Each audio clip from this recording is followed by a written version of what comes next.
आज देख लीजिए, आज इतिहास में कौन लोग सम्मान के पात्र हैं, किन लोगों की कष्टें खाई जाती है और किन लोगों पर कोई सवाल नहीं उठा सकता है। वो वही लोग हैं जिन्होंने समता, बंधुत्व और न्याय की लड़ी है और जातिवाद के खिलाफ लड़ाई है। अपने अपने समय में तमाम तकलीफों के बावजूद आज समाज में सबसे ज्यादा सम्मान और रिस्पेक्ट के लायक है वो वही लोग हैं जो मान सम्मान की लड़ाई लड़ रहे हैं, जिससे हम लोग को अपने लिए ताली बजाना चाहिए। मैं जानता हूं कि हमारी भीड़ नहीं है, लेकिन जितने लोग इस हॉल में बैठे हुए हैं, मैं ये जानता हूं कि पत्रकार के तौर पे इस तरह के आयोजन कराना, अपनी जान को जोखिम में डालना, लोगों से एक रुपए पैसा जमा करना, लोगों को बुलाना इतना कठिन काम है जितना नोबेल प्राइज के लिए किताब लिखना भी नहीं। इससे मैं तमाम लोगों का शुक्रगुजार होता हूँ तो इस तरह के कार्यक्रम को चलाते हैं जो जान माल दोनों खतरे में है, लेकिन बाबा साहब का विचार है, बहुजन महापुरुषों का विचार है और जो इस लड़ाई को लड़ रहे हैं। तो मैं तमाम लोगों के प्रति कृतज्ञता प्रकट करता हूँ पत्रकार के तौर पे। आज के समय में इस सामाजिक न्याय की लड़ाई को आगे बढ़ा, मैं सिर्फ इन लोगों की तारीफ में बोलने आया हूँ कि आप जो कर रहे हैं वो इतिहास में दर्ज हो रहा है और आपके बढ़ने और न रहने के बावजूद आप सम्मान से दुनिया में नाम दिए किस तरह के हालात हैं। वो लोग जिनके पास शब्दों की शक्ति है, जिनके पास शिक्षा है, मैं कई बार बहुत अपने आप से सवाल पूछता हूँ कि दुनिया में काले घोड़े का भी देखा, लेकिन क्या वजह हुई कि पूरे समाज में देश के खिलाफ लड़ाई और आज इस लड़ाई में शामिल होते हैं। पूरे अफ्रीका में एक नेल्सन मंडेला होते हैं और पूरी अफ्रीका में पूरे लैटिन अमेरिका में एक मार्टिन लूथर होते हैं और क्या भारत में क्या इस मजबूरी है कि पीढ़ी दर पीढ़ी हमारे बहुजन महापुरुष लड़ते जा रहे हैं, कबते जा रहे हैं और क्या कभी सोचना पड़ेगा मुझे। कब मुझे लगता है जब कबीर और रविदास कर रहे थे तो भी सत्ता इस तरह से पूर्ण निर्णय नहीं था। मैं नाम ले लूंगा तो बात हो जाएगा, हम बड़े लोग हैं जब खुद दुनिया में सील करना और दया की बात कर रहे थे, जिस समय का भोजन ही मांस था, तब आदमी तब वो अभियान चला रहे थे कि हमें ऐसे मनुष्यों को बचाना होगा जो हमारे लिए योगी है, पूरा उनका पूरा काम सिलवान होने पर है, जयपुरान होने पर है, जयवान होने पर है। लेकिन जब कबीर और रविदास कर रहे थे तो मैं जानता अपने बहुत नहीं आए, लेकिन हाँ उसका बहुत महीन मोटा गाँव का मानना है कबीर और रविदास कर रहे थे।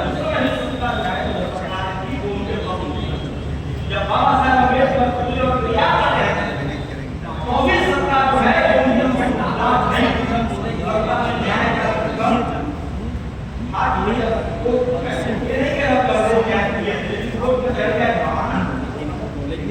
लेकिन आज जिससे हम लड़ रहे हैं, जिस जातिवाद और मतवाद से वो सत्ता में बैठे हैं, तो आज की लड़ाई ज्यादा कठिन है और आज के लड़ने वाले लोग ज्यादा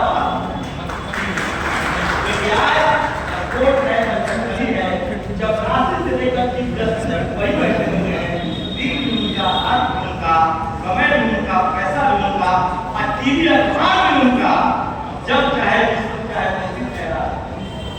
आज जो लोग लड़ रहे हैं वो ज्यादा संघर्ष कर रहे हैं और उनकी जिंदगी की लड़ाई ज्यादा है। मैं क्लियर बात कहूँ, मैं टीवी देखता हूँ, मुझे लगा दो हमारे संगठनों को बहुत जब पर बात होती है, एक तो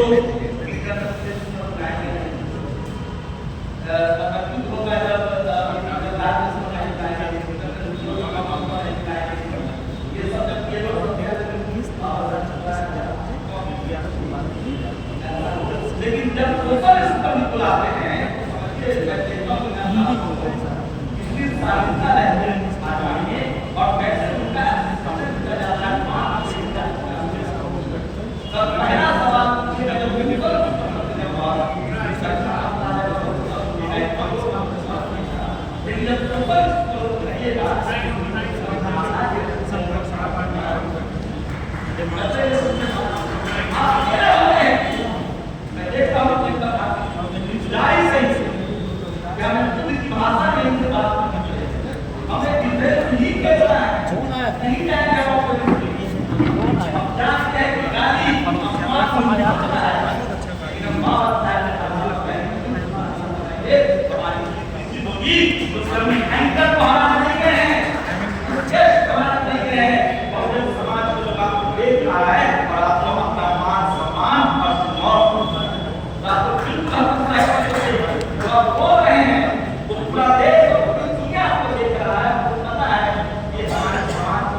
देश का हाथ बदल सकता है।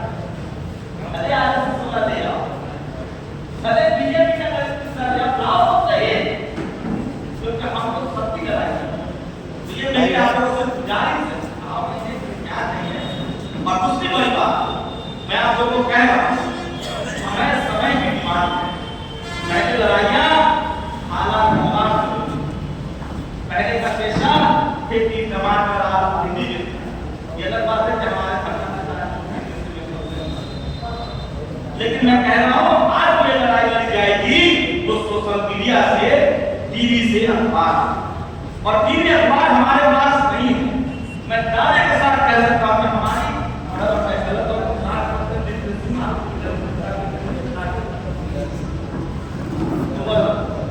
ये हमारे हाथ में वो हथियार है जो हमारे सारे संवैधानिक अधिकार को दिलाएगा, जिससे हम सबकी जिम्मेदारी है। जिससे तो पीछे छूट गया है, जो खेती कर रहा है, मजदूरी कर रहा है, लाचार है, बेबस है, आप लोगों को जान कर हैरानी होगी। 40 करोड़ लोग इस देश में दलित पिछड़े ऐसे हैं जो शहर और गांव में जमीन नहीं है, नाले में गुजारा करते हैं। तो सब दलित पिछड़े बहुसंख्यक आबादी है। 80 करोड़ लोग ऐसे हैं जिनको 5 किलो राशन पर जिंदा रख दिया गया। इस देश की आबादी 150 करोड़, तो 40 करोड़ लोग खेत से बाहर हैं। 80 करोड़ हमारे भाई इस देश को बना रहे हैं, सड़क बना रहे हैं, लोहा पीट रहे हैं, खेती कर रहे हैं, मजदूरी कर रहे हैं।